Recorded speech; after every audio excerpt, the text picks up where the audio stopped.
vou trabalhar na Fundação ONU. Oi todo mundo, eu sou a Bruna, faço graduação em mídia aqui nos Estados Unidos e eu falo no meu canal um pouco sobre morar fora e estudar no exterior. Nesse vídeo eu vou contar pra vocês como que foi passar entre 94 candidatos, uma única vaga, ela é minha, e como foi conseguir a minha autorização de trabalho. A Fundação ONU abre estágio em 3 épocas do ano: verão, outono e primavera. Eu vou fazer o estágio de outono, que vai de setembro a dezembro, aqui nos Estados Unidos. Ainda bem que esse é um estágio remoto, porque senão eu não ia conseguir fazer, já que eles ficam localizados em Washington, D.C. e a minha faculdade é em Bennington, Vermont. Eu já visitei a sede da Fundação ONU em 2019, porque eles me convidaram para palestrar na conferência de liderança deles, que acontece em julho, anualmente. Um dos grandes motivos do porquê eu acho que eu passei nesse estágio foi por já ter envolvimento com a Fundação ONU. Não é como se eu não conhecesse eles. Eu já fazia parte do movimento por igualdade de gênero deles, chamado Girl Up. Em 2019 eu fundei um clube na minha cidade, lá no Brasil, em Goiânia, e a gente foi fazendo várias ações que foram muito relevantes. Por exemplo, audiência pública na Câmara Municipal de Goiânia. E ainda em 2019 eles me chamaram para essa conferência deles em Washington, D.C. Eu vim aqui para os Estados Unidos, foi muito legal. Inclusive a gente visitou dentro do Congresso, conheceu alguns congressistas. Nesse mesmo período eu já conhecia sobre esse estágio deles, mas eu não podia me candidatar porque eu precisava de ter autorização de trabalho nos Estados Unidos. Para isso eu precisava ser aluna de graduação. Em 2019 eu tava me candidatando para vir fazer faculdade aqui nos Estados Unidos, só que eu levei um grande não das faculdades. Eu não consegui vir estudar no ano seguinte aqui nos Estados Unidos, em 2020. Tive que tentar mais uma vez a minha candidatura. Em 2021 eu vim para os Estados Unidos para fazer graduação porque eu consegui a minha aceitação, minha bolsa de estudos, só que ainda eu não poderia me candidatar para esse cargo porque na autorização de trabalho que universitários têm, a gente precisa ter 1 ano de graduação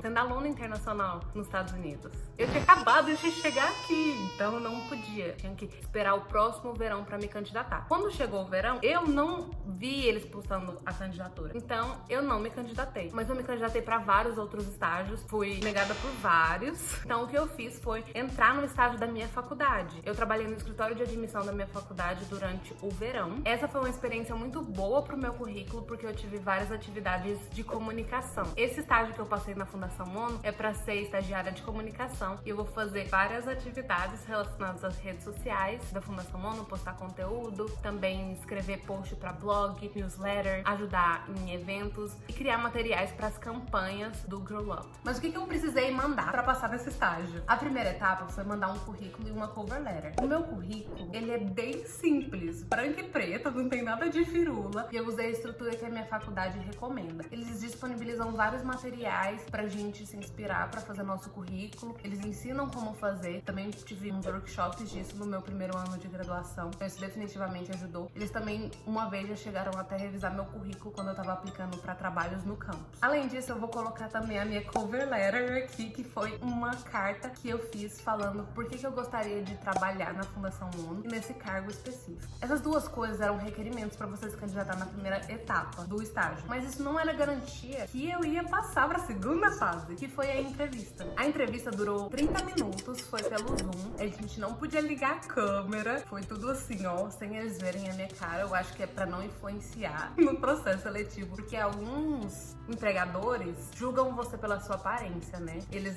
acho que não queriam fazer isso, mas talvez eu esteja, tipo, errada.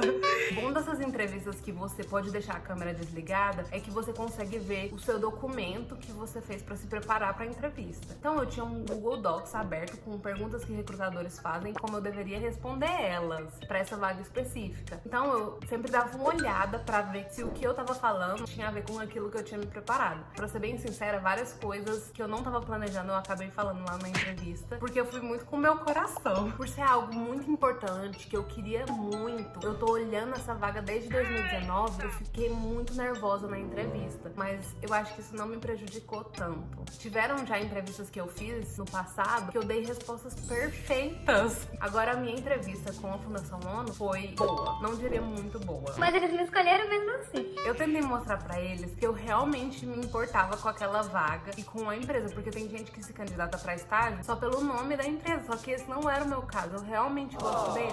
Pra emitir a minha autorização de trabalho, a minha faculdade queria que eu registrasse meu estágio no centro de carreiras ou como aula. Só que isso é um passo que não existe em outras faculdades. então não sei por que eles estavam estavam adicionando esse obstáculo. Eu tentei seguir essa regra deles.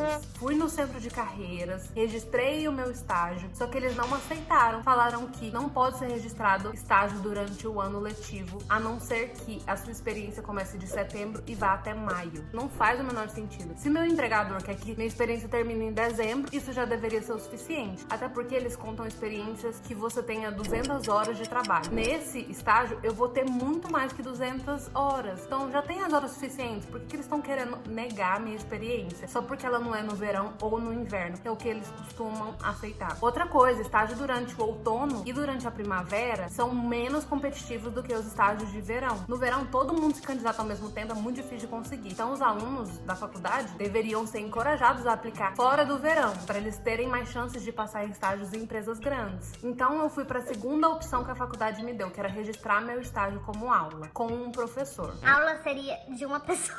Eu fui fazer isso, só que a data já tinha passado. Tinha uma semana, eu acho. Só que meu amigo registrou o estágio dele como aula ano passado, em outubro, um mês depois da data limite. Então, por que eles estavam implicando comigo? Se abriu essa flexibilidade pra ele. Pra ir atrás de estágio como aula, eu tive que ir atrás de um professor pra ser o meu patrocinador. Só que eu fui atrás de um que me falou não. Eu fiquei tão chateada porque era um único professor do meu departamento, que é de mídia. E eu cheguei a chorar na frente desse professor, porque ele me falou não com uma justificativa tão besta, que foi tão passivo-agressivo comigo, dizendo que ele teria que me conhecer mais pra fazer isso, ele só faria isso pros orientandos dele. Já que eu não tava pegando nenhuma aula com ele, ele não poderia me dar essa ajuda. Então eu fui atrás de um professor do Departamento de Relações Internacionais e Política, porque tem a ver com a Fundação ONU, eu vou trabalhar com igualdade de gênero. Então era relacionado, mas não tanto ao meu cargo. E ele aceitou. E era um professor que eu sou super intimidada por ele, porque ele é bem restrito. Eu peguei aula com ele ano passado e ele era super exigente, mas ele é uma pessoa muito legal. E ele também não é dos Estados Unidos, que eu acho que faz muito sentido do porquê ele me ajudou. Porque esses professores são os mais acolhedores com a gente que é imigrante, porque eles também são. Mas vocês acreditam que a pessoa que emite autorização de trabalho chegou a falar pra minha professora que era um problema alunos internacionais estarem conseguindo estágios? De onde isso é um problema? Nossa, sério, parece fala de estadunidense conservador que não gosta de imigrante nos Estados Unidos. Nossa, eu fico com tanta raiva, porque ela deveria ser a pessoa que mais deveria ajudar a gente e ela só virou as costas pra mim. Mas eu vou fazer de tudo pra mudar essas políticas que só existem na minha faculdade, porque elas estão sendo prejudiciais pros alunos, principalmente pros alunos internacionais. Mas se você quer mais vídeo no canal sobre estágio, sobre estudar fora, já se inscreve e eu vejo você no próximo vídeo.